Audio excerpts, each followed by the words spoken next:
नमस्कार दोस्तों। भारत का एक राज्य मणिपुर कई महीनों से जल रहा है। हाल ही में दुर्भाग्यवश आपने एक न्यूज़ सुनी और देखी होगी कि मणिपुर में दो महिलाओं का गैंगरेप किया गया, उनको नंगा करके सड़क पर परेड निकाली गई। उम्मीद है अधिकतर लोग इस पर सिहरे होंगे और उनके रोंगटे खड़े हो गए होंगे। इस राज्य में लोगों की हत्याएं हो रही, घर और पुलिस स्टेशन जलाए जा रहे। केंद्र सरकार को शूट ऑन साइट का ऑर्डर दिए लगभग एक महीने से भी ज्यादा समय हो गया है। राज्य और केंद्र की सारी कोशिशें नाकाम रही हैं। हिंसा का दौर अभी भी जारी है। तो बहुत से सवाल उठते हैं कि क्या सरकार ही नहीं चाह रही कंट्रोल करना? क्या हिंदू बनाम ईसाई और मुस्लिम का खेल हो गया है? क्या भारत से अलग होने की मांग पर विदेशी ताकतें ऐसा करवा रही, या फिर इस सब के पीछे कोई और हिडन एजेंडा है? इन सब बातों पर इस वीडियो में डेप्थ एनालिसिस होगी। बस आप आखिर तक बने रहिए। इस साल मई महीने से शुरू मणिपुर में लगातार दंगे और हत्याएं हो रही हैं। लोगों के घर जलाए जा रहे, लोग अपने घर छोड़कर दूसरी जगह जा रहे, यहाँ तक कि मंत्री विधायक तक के घर में आग लग रही, पुलिस स्टेशन जल रहे हैं और विद्रोही ग्रुप के लोग AK-47 सहित घातक हथियार लिए सड़कों पर घूम रहे हैं।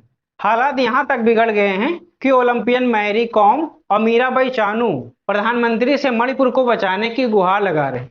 भारत के एक राज्य पर चर्चा यूरोपीय यूनियन की संसद और अमेरिका सहित कई अन्य देशों में चल रही। आगे बढ़ने से पहले घटनाक्रम को समझते हैं। अप्रैल के आखिरी में मणिपुर के हाईकोर्ट ने मणिपुर की सरकार को निर्देश दिया कि मैतेई समुदाय को ST यानी जनजातीय वर्ग का दर्जा देने के लिए केंद्र सरकार से सिफारिश करें। इस आदेश के विरोध में 3 मई 2023 को चुराचांदपुर में all tribal student union Manipur ने एक विरोध मार्च निकाला, जो कुछ ही पल में हिंसक हो गया और बहुत से मैतेई समुदाय के लोगों की हत्याएं की गई।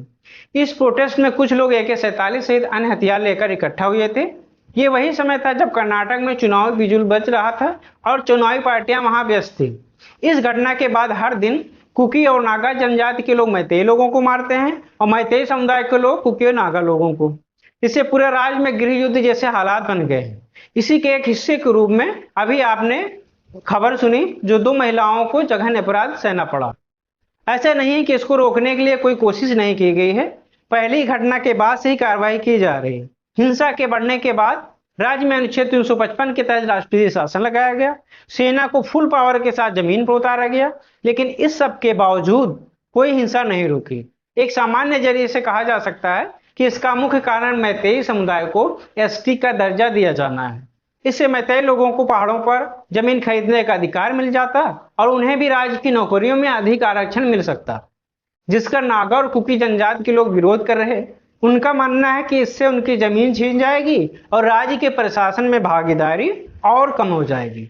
जब मैतेई लोगों को SC और OBC का दर्जा मिला ही है, तो ST का दर्जा क्यों मांग रहे हैं, जबकि उनकी स्थिति हर क्षेत्र में हमसे बेटर है। लेकिन इस स्थिति के इस हिंसा के दूसरे पहलू भी हैं।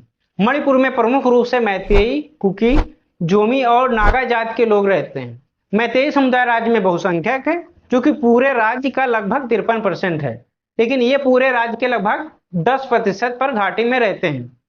लगभग सभी मैतेई हिंदू धर्म के हैं, जबकि इनकी कुछ आबादी मुस्लिम भी है। इनकी अधिकांश आबादी मणिपुर की राजधानी इंफाल में ही रहती है। मणिपुर राज्य में कुल 60 विधायक में से 40 विधायक मैतेई समुदाय से होते हैं।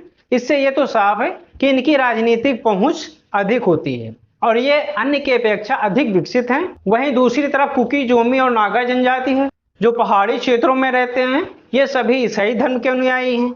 इनकी राज्य की आबादी में लगभग 40% हिस्सेदारी है, लेकिन ये राज्य के 90% भूभाग पर रहते हैं। इनकी अधिकांश आबादी पिछड़ी है और इनकी राज्य की राजनीति में कम पकड़ है। हालांकि हर जगह की तरह इनका भी वोट बैंक के लिए इस्तेमाल होता है। कुकी जनजाति की पार्टी BJP के साथ मणिपुर सरकार में शामिल थी। जाहिर तौर पर समतल भूभाग में निवास करने वालों की तुलना में इन पहाड़ी इलाकों की आबादी पिछड़ी रह जाती है। मणिपुर की समस्या का भी मुख्य कारण यही है। मणिपुर में इन दोनों समुदायों के लोगों के बीच तनाव का लंबा इतिहास रहा है। जब 1949 में मणिपुर को भारत में शामिल किया गया, तो कुकी और नागा को जनजाति का दर्जा दिया गया। मैतेई समुदाय चूंकि बहुसंख्यक था, तो उसको जनजाति का दर्जा नहीं दिया गया और पहले से विद्यमान दर्जे को खत्म किया गया। मणिपुर के पहाड़ी हिस्से में ज्यादातर नागा आबादी रहती है, जिसके प्रशासन के लिए स्वायत्त जिला परिषद है। राज्य सरकार इस परिषद की सहमति के बिना पहाड़ी क्षेत्रों के लिए कोई कानून नहीं बना सकती। घाटी में रहने वाली आबादी पहाड़ी आबादी की तुलना में अधिक विकसित है और अधिक संख्या भी है। पहाड़ों पर रहने वाली नागा और अन्य जनजातियों को लगता है कि सरकार उनकी जमीन पर कब्जा न कर ले या कोई ऐसा कानून न ले आए जिससे उनकी स्वायत्तता या जीवन शैली पर संकट आ जाए। इसी आशंका के चलते उपजा अविश्वास कई बार हिंसा का रूप ले चुका है। कहने को तो मैती हिंदू मणिपुर में बहुसंख्यक हैं, मगर वे सिर्फ इम्फाल घाटी में रहने को मजबूर हैं। ऐसा इसलिए क्योंकि उनके ही प्रदेश के पर्वतीय क्षेत्रों में संपत्ति खरीदने, खेती करने आदि पर कानूनी रोक है। इन पहाड़ी इलाकों में ईसाई बन चुके कुकी और नागा रहते हैं, यानी मैती अपने ही राज्य में ऐसी स्थिति से जूझ रहे हैं जैसी स्थिति जम्मू कश्मीर में एक समय अनुच्छेद 370 के कारण बनी थी। मैते लीडर्स का कहना है कि उनकी आबादी लगातार कम हो रही, इसलिए अब उनके सर्वाइवल का सवाल खड़ा हो गया।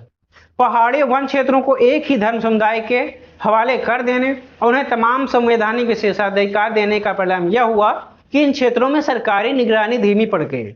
इसके चलते मणिपुर के ये क्षेत्र हथियारबंद आतंकी संगठनों, अफीम की खेती करने वालों और म्यांमार से आने वाले अवैध प्रवासियों से भरते गए।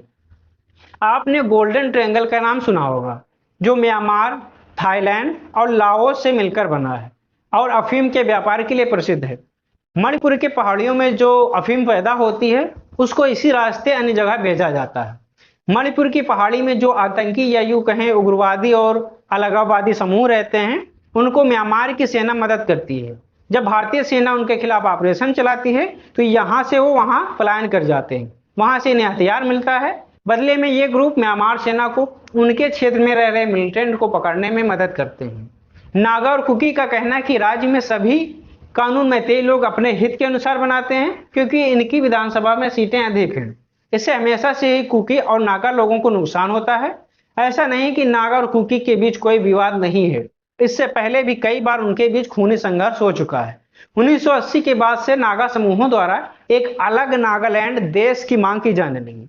1990 के दशक में लगभग 900 कुकी जनजातियों को नागा लोगों द्वारा मारा गया और 350 गांव उजाड़ दिए गए। 2008 में भारत सरकार और इन समूहों के बीच समझौता हुआ, जिससे कुछ टाइम के लिए शांति रही।